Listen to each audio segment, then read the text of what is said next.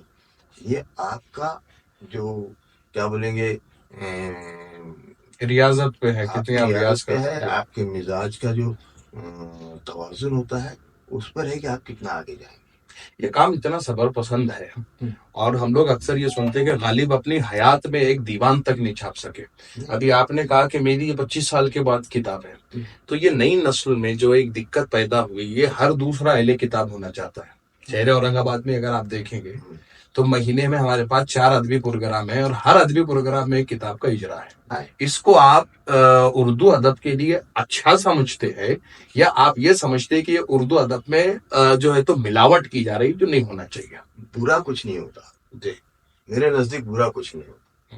آپ یہ بات مان لو، چاہے ادب ہو چاہے زندگی ہو، ادب اور زندگی الگ الگ ہے. آپ کی زندگی میں کوئی کام برا ہوتا نہیں ہے، وہ آپ کو کوئی تجربہ دینے کے لیے آتا ہے، آپ کو کوئی چیز دینے کے لیے آتا ہے. میں نے ایسے کئی لوگ دیکھے جنہوں نے اپنے پہلے مجموعہ کلام کو مطلب سرے سے منسوخ کیا، اعلان کیا برات کا کہ اس سے میرا کوئی تعلق نہیں. تو یہ ہوتا ہے، کوئی بڑی بات نہیں ہے، لیکن یہ مشق کرنی چاہیے، یہ مشق جاری رہنی. ہم نے اکثر یہ سنا ہے کہ غالب اپنی حیات میں اپنا دیوان تک نہیں چھپوا سکے. آپ نے خود ابھی کہا ہے کہ مجھے 25 سال لگے کتاب لکھنے کے لیے، اور آپ نے یہ بھی کہا ہے کہ کس طرح 10 غزلوں میں سے 5 شعر سلیکٹ ہوا کرتے تھے. آج شہر اورنگ آباد کی، یا میں سمجھتا ہوں اورنگ آباد کی بات نہ لی جائے، اردو ادب کی بات لی جائے، تو ایک دقت یہ پیدا ہو گئی ہے کہ جس کی 100 غزلیں مکمل ہوئی وہ صاحب کتاب ہونے کے لیے تیار کھڑا ہے. بہت جلدی یہ لوگ. تو میرا سوال یہاں پر یہ ہے کہ کل کو آنے والے 50 سال کے بعد، 100 سال کے بعد اگرچہ یہ کتابیں کسی نصاب میں شامل ہو، تو کیا یہ اردو ادب کا فائدہ کرے گی یا اردو ادب کا نقصان کرے گی؟ پہلی بات تو یہ ہے کہ وہ نصاب میں شامل ہوں گی نہیں. اچھا. نصاب میں شامل ہونا آسان نہیں ہے. ہر عہد میں، ہر زمانے میں، ہر وقت میں غالب کے معاصرین کتنے تھے آپ پڑھتے ہیں، کتنے معاصرین تھے. جب آج نصاب ترتیب کیا جاتا ہے، غالب کے معاصرین میں 1 یا 2 نام آپ کو مطالعے کے لیے دیے جاتے ہیں اور قابل ذکر سمجھے جاتے ہیں. تو یہی ہونا ہے، ہر وقت یہی ہوا ہے اور یہی ہونا ہے. جو اپنے عہد کا نمائندہ ہوگا وہ بچے گا. یہ تو آنی جانی چیزیں بہت آئیں گے جائیں گے. میں آپ کو بتاتا ہوں کہ بھئی آج میری عمر 62 سال ہے، میرے ساتھ کتنے لوگ شروع ہوئے تھے اور کتنے باقی ہیں میں بتاتا ہوں، اور ان میں سے کتنے صاحب کتاب ہیں وہ بھی میں بتا سکتا ہوں. اور اگر آج میں ان کا نام لوں تو آپ پہچان بھی نہیں پائیں گے ان کو. آپ نے فاروق رابن کا نام سنا ہے؟ پربھنی میں جب میں نے شعر لکھنا شروع کیا تھا، فاروق رابن تخلص کرتے تھے. ہر ہفتے رفتار ادب کی خبر ہوتی تھی، ہم کو ان سے جلن ہوتی تھی. اچھا. آج ان کا نام کوئی لینے والا نہیں، کہیں پوچھنے والا نہیں ہے کہ تو یہ ہوتا ہے. اور ایک بات میں بتا رہا ہوں کہ کچھ اساتذہ ہمارے سینئرز، انہوں نے شاعری کی، ایسی شاعری کی کہ ایک وقت میں شہر ان کے نام سے جانا ہوتا. لیکن مسئلہ یہ ہے کہ آج جب آپ نصاب ترتیب کرتے ہیں، آپ بات کرتے ہیں، مجھے بتائیے کہ جب آپ اورنگ آباد میں شاعری کی روایت، مراٹھواڑہ میں شاعری کی روایت کی بات کریں گے تو میں آپ کو بتاتا ہوں ولی، سراج، اس کے بعد ایک لمبا عرصہ سکندر علی وائٹ، قاضی سلیم، بشر نواز، عمر اقبال، جاوید ناصر، فاروق شاہین. آپ بتائیے اس میں بیچ میں کتنے صاحب دیوان ہیں. اچھا. ہم یہ نہیں بولتے کہ ان کی اہمیت نہیں ہے، ان کی اہمیت ہے. وہ اپنے زمانے میں اتنے ہی اہم تھے، انہوں نے اس علاقے میں شعر و ادب کی آبیاری کا کام کیا ہے. تو بھائی جو ادب کے بنیادی دھارے سے لگا رہے گا، جس کا مزاج رہے گا، جو اپنے عصر سے، اپنے حالات سے واقف رہے گا، جو زبان کا ماہر ہوگا، جس کے پاس تخیل ہوگا، وہ آگے جائے گا، وہ باقی رہے گا. آگے جانا کا مطلب یہ کہ باقی رہے گا. اور جس کے پاس یہ سب نہیں ہے وہ صرف نام باقی ہے. فاتحہ میں نام لیے جاتے ہیں، صحیح ہے، تو سارے مرحومین کے نام اس میں سے نام لیا جائے گا. لیکن جب دھارا طے ہوگی، جب سنگ میل طے ہوں گے تو 8-10 ہی نام آئیں گے، ہر عہد میں سے 1-2 نام ہی اٹھیں گے. جی سمجھ رہے ہیں آپ بات کو؟ تو یہ ہر وقت ہوا ہے. ہمارا بولنا یہ ہے، ہمارا مسئلہ یہ ہے کہ ہم چاہتے ہیں کہ اس زمین پر جو سرزمین دکن ہے، جو ولی کی زمین ہے، جو سراج کی زمین ہے، جو وجد اور بشر نواز کی اور قمر اقبال کی زمین ہے، اس میں اسی معیار کی شاعری ہو، اور اردو ادب میں ہمارا کنٹریبیوشن، ہمارے دبستان اورنگ آباد کا کنٹریبیوشن اسی طرح قائم رہے. یہ جو ساری آپ لوگوں کے پیچھے جو گھومنے کی وجہ ہے وہ یہی کہ ہم کو نہیں معلوم کہ اگر بلال کے پاس 2-4 چمکتے مصرے آ گئے تو ہم کو لگتا ہے کہ یہ کر لے. احمد کے پاس ہم کو کوئی چمکتا ہوا مصرا نظر آ گیا تو کر لے. لیکن ایک بات آپ کو بتا دیں کہ اپنے عصر کے ساتھ چلنا سیکھیے. اگر آپ کے پاس جام اور پیمانہ اور گردش ایام اور یہ چیزیں آئیں گی تو ہم کو نہیں لگتا کہ آپ آگے جا پائیں گے. یہ تو تاریخی جملے ہو گئے جو تمام لوگ استعمال کر رہے ہیں. وہ اصطلاحیں، وہ علامتیں، وہ استعارے جو آپ کے 200 سال پہلے استعمال ہو گئے ہیں وہ آئیں گے، لیکن پیراہن بدل کے آئیں گے. اور اگر پیراہن بدل کے نہیں آتے ہیں تو آپ اپنے عہد سے پیچھے ہیں. اور اگر آپ اپنے عہد سے پیچھے ہیں تو آپ آگے نہیں جا پائیں گے. اگلی صدی میں جاگیں گے ہم سوز آئندہ ہیں، آپ نہیں کہہ پائیں گے. مطلب جس ماحول میں آپ ڈھلے ہوئے ہیں اس ماحول کی شاعری ہونی چاہیے تو شاید کل آپ کو کوئی پڑھے. رائٹ. میں نے پرسوں جالنا میں ایک سیمینار ہوا تھا جی. تو اس میں بتایا گیا کہ، تو میں نے بتایا کہ بھئی نئی نسل، ایک آپ کی عمر کے بچے 21 سال 22 سال کے بچے، مجھے نام بھی یاد تھے مجھے، کہ ایک ہی موضوع ہے عشق. مجھ کو نیچے اتار لیں گے لوگ، عشق لٹکا رہے گا پنکھ. تو بھائی یہ یا تو نیا کہو یا نئے انداز سے. صحیح. ٹھیک ہے. جب سے تم نے ہٹا لیے بازو، سر کے نیچے سوال رکھے، تو بھائی آپ کی عمر کی شاعری کو. ہمارے ساتھ بھی یہ ہوتا تھا جاوید ناصر، جب ہم ایسی سنجیدہ شاعری کرتے تھے ہم کو بولتے تھے اپنی عمر کی شاعری کو. صحیح ہے. ہاں تو بھیا میں اپنی عمر گزارتے 60 سال کو آیا. میں گیپ مار کے نہیں آ سکتا، میں چھلانگ نہیں مار سکتا، میں نہ آگے چھلانگ مار سکتا ہوں پیچھے چھلانگ. مجھے اپنے عہد کے ساتھ چلنا ہوگا، اور جب آپ عہد کے ساتھ چلنا سیکھیں گے تو آپ عہد سے آگے دیکھنا بھی سیکھ پائیں گے. یہ ہے اصل حقیقت. بالکل بالکل بالکل. تو اس پہ توجہ ہماری نئی نسل کی نہیں ہے. ہمارے ساتھ مسئلہ یہ تھا کہ ہمارے استاد کا سامنا کرتے ہوئے ہم کو ڈر لگتا تھا. پہلا سوال یہ ہوتا تھا کہ کیا پڑھا. اچھا. اب بول دیا کہ بھائی شکیب جلالی کو پڑھا. کون سا شعر اچھا لگا؟ شجاعت. تو مطلب جب بھی کراس چیک بھی ہوتا تھا کہ بھیا پڑھا کے نہیں پڑھے. یس. تو ہمارے اوپر پریشر یہ ہوتا تھا کہ خالی پڑھنا نہیں ہے، وہ یاد کرنا ہے. 2-4 چیزیں یاد کر کے جانا. نیا رسالہ آتا تھا، ہمارے پاس رسالہ خریدنے کے پیسے نہیں ہوتے. ہمارے استاد وہ رسالہ ہمارے حوالے کر دیتے، ابھی بولتے تھے اس کو پڑھ کے آنا. پھر اس کے اندر یہ بھی بول دیتے تھے کہ یہ مضمون بہت اہم ہے، تو وہ مضمون پڑھ کے آ. پھر وہ کراس چیک ہوتا تھا کہ وہ پڑھا کے نہیں پڑھا. تو یہ تربیت کا طریقہ ہوتا تھا. اب اگر یہ میں نئی نسل کے کسی بچے کے ساتھ کرنے جاؤں تو وہ مجھ سے بدزن ہو جائے. وہ لوٹ کے نہیں آئے، اور ہوا ہے میرے ساتھ، نہیں آئے بچے. یہ صبر بخش جنریشن نہیں ہے، یہ ریل کی 15 سیکنڈ کی دیوانی جنریشن ہے. اگر آپ کسی کو کہو کہ ایک بہر میں 100 الفاظ لکھ دو، وہ نہیں لکھ رہا، لیکن شاعر بھی ہونا ہے.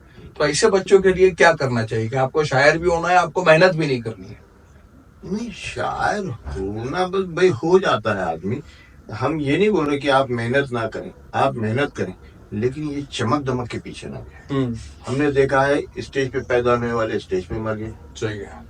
ریلز کا دور آیا ہے، ریلز میں زندہ رہیں گے آپ. اور 15 سیکنڈ بعد آپ بھی ختم ہو جائے گا. سب سے بڑی زندگی ہے کتاب کی زندگی. صحیح ہے. کتابوں میں زندہ ہونا چاہیے.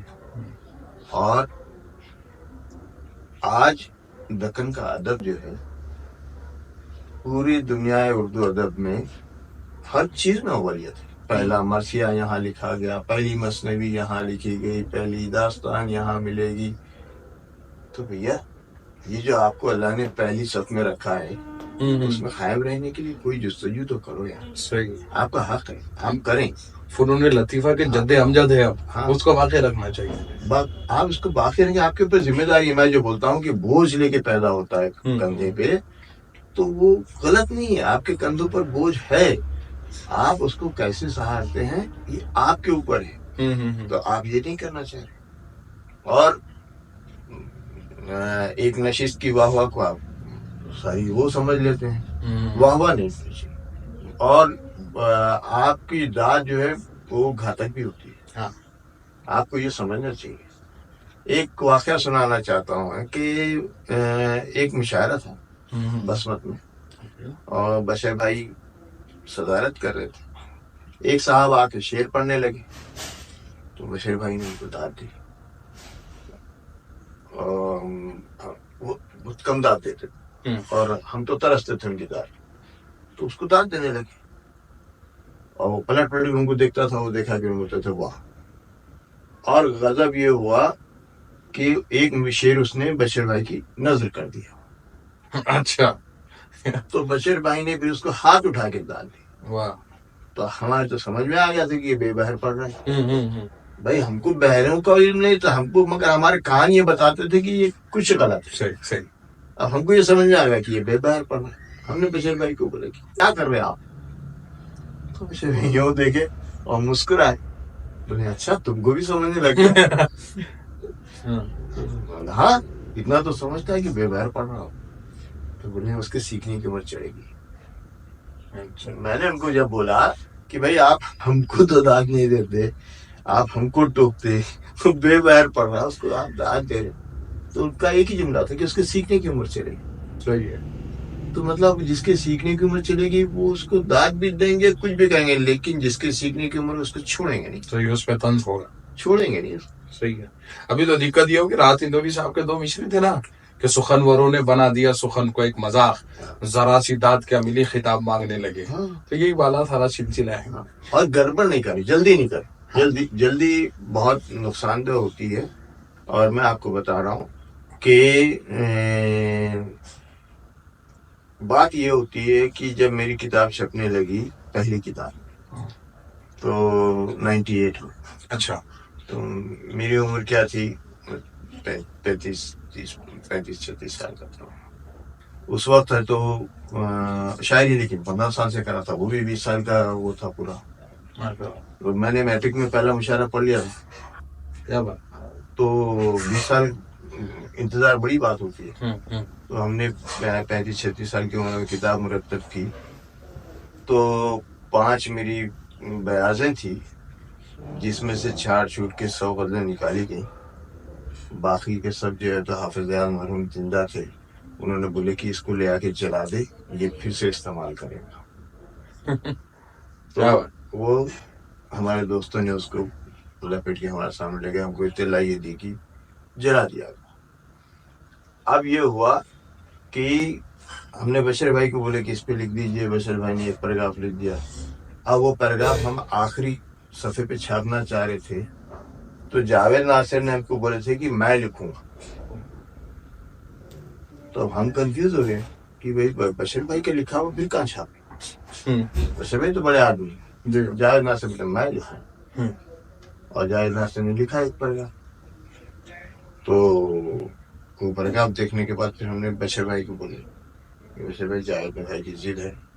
تو بولے ان کی ضد پوری کر دو، لکھ لو. مطلب آخری صفحے پہ تصویر کے نیچے ان کا لے لو، میرا جہاں ڈالو. اچھا. بزرگوں میں یہ بات ہوتی بڑا پنجش ہو گیا. اور آپ نے اگر وابستہ دیکھی ہو تو آپ کو پتہ چلے گا کہ اس کا آخری جملہ یہ تھا کہ سلیم کی شاعری وہ وعدہ ہے جس کی تکمیل روز قیامت کی طرح طے ہے. تو یہ اعتماد مطلب یہ ہے مسودہ دیکھنے کے بعد. صحیح. اس کے بعد اس سے پہلے نہیں. تو بنو گے نا، کرو گے، آپ ہی کرنے والے. لیکن یہ ہے کہ جلد بازی کا جو سلسلہ ہے. میں پوچھنا چاہتا ہوں کہ پھر ٹرینڈ سے، غزل کے ٹرینڈ سے آپ غزل کی شاعری کریں. ہاں غزل کے پورے اہم پڑاؤ سے آپ کو گزرنا ہوگا. ولی، میر، غالب، اقبال. اقبال کی غزل پڑھی، اقبال کی نظموں میں مت الجھیے. غزل کے شاعر ہیں، اقبال کی غزل پڑھیے. ٹرینڈ سیٹنگ غزل ہے، بہت مشکل سے 35-40 غزلیں ہیں، زیادہ غزلیں نہیں پورے 4 مجموعے، لیکن پورا لہجہ بدل گیا اقبال. اس کے بعد آپ آئیے فیض، ہاں، اس کے بعد آپ آئیے ناصر کاظمی، شکیب جلالی، بانی. یہ اہم پڑاؤ، ان سب سے آپ کو گزرنا ہے. تو شاعری یہ ہوتی ہے. اور شعر وہ ہوتا ہے کہ ہماچلی شاعر کہ میں کچھ نہ کہوں اور یہ چاہوں کہ میری بات خوشبو کی طرح اڑ کے تیرے دل میں اتر جائے. کیا بات. تو وہ آپ کا خیال جو ہوتا ہے نا، وہ دل میں اتر. صحیح ہے. وہ شاعر ہے، وہ کچھ نہ کہوں، لیکن ہمارا تو یہ وہ ہے کہ کہنے کے بعد میری بات ہے تو آپ کے سینے میں اترنی چاہیے. صحیح ہے. آپ کو لگے کہ یہ میرا درد ہے، یہ میری آپ بیتی ہے، یہ مجھ پر بھی بیتی ہے. دنیا کو لگے کہ یہ مجھ پر بھی بیتی ہے. کچھ نہ کچھ ریلیونس ہونا چاہیے. اور ایک بات یاد رکھیے کہ شعر وہ نہیں ہوتا ہے جس میں ایک معنی، ایک سے زیادہ معنی ہو. میں نے آپ کو 21 سال 22 سال کی عمر کے دونوں بچوں کی شعر سنائے، اس میں پھر بھی پہلو نکلتے ہیں. آپ کو لگ رہا ہے کہ ایک ہی بات ہے، لیکن آپ اس شعر کو آپ دوبارہ پڑھیں، آپ کو دوسرا معنی نکلے گا. تیسری بار پڑھیں، آپ کو ایک اور معنی برآمد ہوگا. چوتھی بار ایک اور معنی ہوگا. بھائی کیا وجہ ہے مجھے بتائیے کہ غالب کے 7 شارحین کو میں پڑھ چکا ہوں. 7 لوگوں نے غالب کی غزلوں کی شرح لکھی.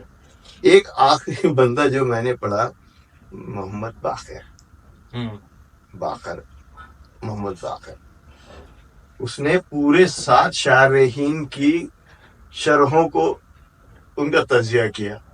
اچھا، اور نئے لوگ اور تجزیہ کر رہے ہیں. آج بھی اگر آپ یوٹیوب نکالیں تو آپ کو غالب کے شارحین کئی نظر آئیں گے. نئے لوگ ہیں، انور مسعود سے لے کے وہ جو خاتون ہیں آپ کی سیدہ نا، سیدہ زہرا، تو لیکچر سیریز چالو ہے غالب کی شعر. اچھا، اور کمال یہ ہے کہ معنی تو نئے نئے برآمد ہو رہے ہیں، مطالب نئے نئے، مفاہیم نئے نئے برآمد ہو رہے ہیں. یہ شاعری ہے. تو پل دیا کرنا شاعری نہیں ہے، کئی معنی نکلنے چاہیے.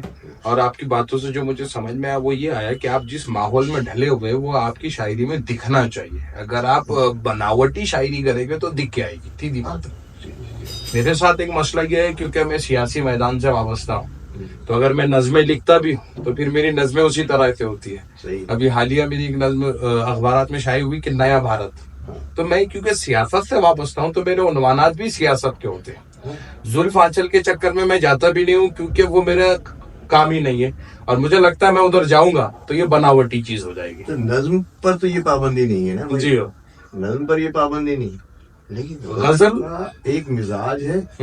آپ غزل میں وہی بات دیکھیے، دلی لوٹی گئی، غالب نے ایک شعر کہا، میں آپ کو یہ بتانا چاہ رہا ہوں. تو یہ ہے کہ غزالہ تم تو واقف ہو، کہو مجنوں کے مرنے کی، دیوانہ مر گیا آخر، دیوانہ مر گیا آخر کو ویرانے پہ کیا گزری. تو یہ شعر جو ہے ایک مخصوص حالات میں کہا گیا ہے. اب یہ مجنون سے آپ کا ذہن خیز کی طرف بھی جا سکتا ہے، لیکن واقعہ یہ ہے کہ سراج الدولہ کی شہادت پہ کہا گیا شعر. کیا بات. تو یہ ہے کہ مجنون کس کو کہا گیا ہے، اور ایسے مجنون تو ہر وقت پیدا ہوئے. صحیح ہے، ہر وقت. تو پھر یہ آج بھی ریلیونٹ ہے یہ شعر، آج کے حالات پہ بھی شاید آ سکتا ہے. شاعری مطلب اچھا، ہم یہ بھی نہیں کہتے، ہم آپ کو روک بھی نہیں رہے. ہم آپ اگر غلط شعر پڑھیں، ناموزوں مصرع بھی پڑھیں، تو ہم کو مطلب یہ ہے کہ ہمارا کام خالی یہ ہے کہ بیٹا آپ کو بتا دیں کہ بھائی ہاں یہ ٹھیک ہو. لیکن یہی جو غلطی کرنے والے لوگ ہیں یہی کل انہی کے ہاتھوں میں مشل ہونی ہے اور انہی میں سے کوئی اپنے عہد کا نمائندہ بننے والا ہے. جی تو بس اس کی تلاش ہے، مشل بردار کی تلاش ہے، جی جی جی. اور کچھ نہیں. ابھی حال ہی میں آپ کی کتاب آئندہ شائع ہوئی، اس میں ایک شعر جو میرے پاس آیا ہے اس میں یہ ہوا کہ آپ 4 جملوں میں شعر مکمل کر رہے ہیں، 4 لفظوں میں. تو کل ایک محفل میں، ادبی محفل تھی، اس میں سوال آیا آپ کی کتاب سے اس شعر کا کہ بھئی یہ کون سی بحر ہے اور یہ موضوع ہے کیا، اور اگر یہ موضوع ہے تو کیا اس کو نیا شاعر کر سکتا ہے کیا. تو وہی سوال جو وہاں پر آیا وہی میں آپ سے کر رہا ہوں. نہیں یہ تو بھائی بغیر بحر کے تو ہوتا نہیں، یہ تو موضوع ہے. یہ بحر میں ہے. بس یہ ہے کہ بحر مختصر ترین بھی ہوتی ہیں، کی جا سکتی ہیں. 4 رکن ہوتے ہیں ایک بڑی بحر میں، ایک رکن کو بھی آپ بنا سکتے ہیں. تو اچھا یہ ایک رکنی جس کو ہم کہہ سکتے ہیں، آپ وہ شعر سنا دیجئے. تو بھائی مثال سی مثال تھا، وہ آدمی کمال تھا، میرے ہی ساتھ مر گیا، وہ میرا ہم خیال تھا. اور زمیں خوش آسماں خوش، مکی خوش تو مکان خوش.